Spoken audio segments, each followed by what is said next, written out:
بسم اللہ الرحمن الرحیم۔ کچھ وقت پہلے ایک دوست کے والد نے مجھے گھر بلایا اور کہنے لگا، بیٹا میری بیٹی کا فلاں جگہ سے رشتہ آیا ہے اور وہ لوگ ماشاءاللہ اچھے کھاتے پیتے عزت دار گھرانے کے لوگ ہیں اور وہ لڑکا آپ کی جان پہچان کا ہے۔ مجھے بتاؤ وہ لڑکا کیسا ہے؟ کیا میری بیٹی کے لیے وہ لڑکا بہتر ثابت ہوگا؟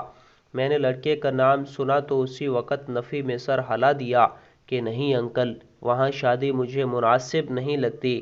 اس لڑکے میں بہت زیادہ خامیاں ہیں، آپ کی بیٹی خوش نہیں رہ سکے گی۔ انکل نے مسکرا کر کہا، ٹھیک ہے بیٹا، بس یہی معلوم کرنا تھا۔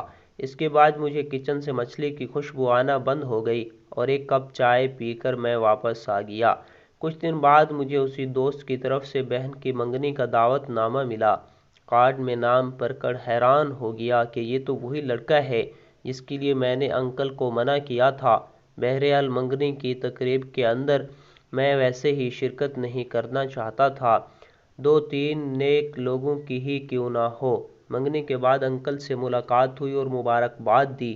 انکل نے خوشی خوشی مبارکباد وصول کی اور کہنے لگا، بیٹا آپ کی باتوں پر غور کیا تھا، لیکن پھر میں نے سوچا کہ خامیوں سے کون سا انسان پاک ہے۔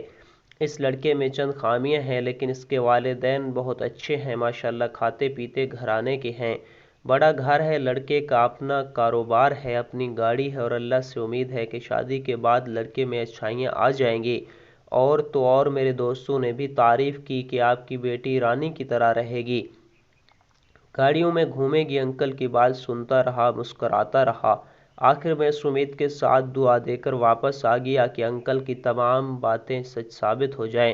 بہرحال شادی کا دن آ گیا، لڑکے والے خوب دھوم دھام سے ہلا گلا کرتے ہوئے بارات لے کر آئے۔ لڑکی والوں نے بھی شادی کے لیے بڑا اہتمام کیا ہوا تھا۔ معلوم ہوا کہ انکل نے 5 لاکھ روپے ادھار لیے ہیں تاکہ بیٹی کی شادی کے معاملات خیر و عافیت سے نمٹ جائیں۔ یقیناً وہ 5 لاکھ لینے کے لیے بھی انکل کو لوگوں کے آگے طرح طرح کی منتیں کرنی پڑی ہوں گی۔ خیر رات 12 بجے رخصتی ہو گئی اور لڑکی سسرال پہنچ گئی۔ 14 ماہ بعد آج صبح مجھے کہیں سے معلوم ہوا کہ اس لڑکی کو طلاق ہو چکی ہے، ایک ننھا پھول ساتھ لیے اپنے گھر عدت میں بیٹھی ہے۔ یہ سن کر جیسے پیروں تلے زمین نکل گئی ہو، آسمان میرے سر پر آ گرا ہو۔ میں نے آفس سے جلدی کام نمٹایا اور اسی دوست کے گھر چلا گیا۔ معلوم کرنے پر دوست کہنے لگا کہ اس لڑکے کا باہر کی خواتین کے ساتھ تعلق تھا، پوری رات باہر رہتا تھا، بیوی وجہ پوچھتی تو بری طرح جھڑک دیتا، ڈانٹتا اور گالیاں دیتا تھا، بعض اوقات مارتا بھی تھا۔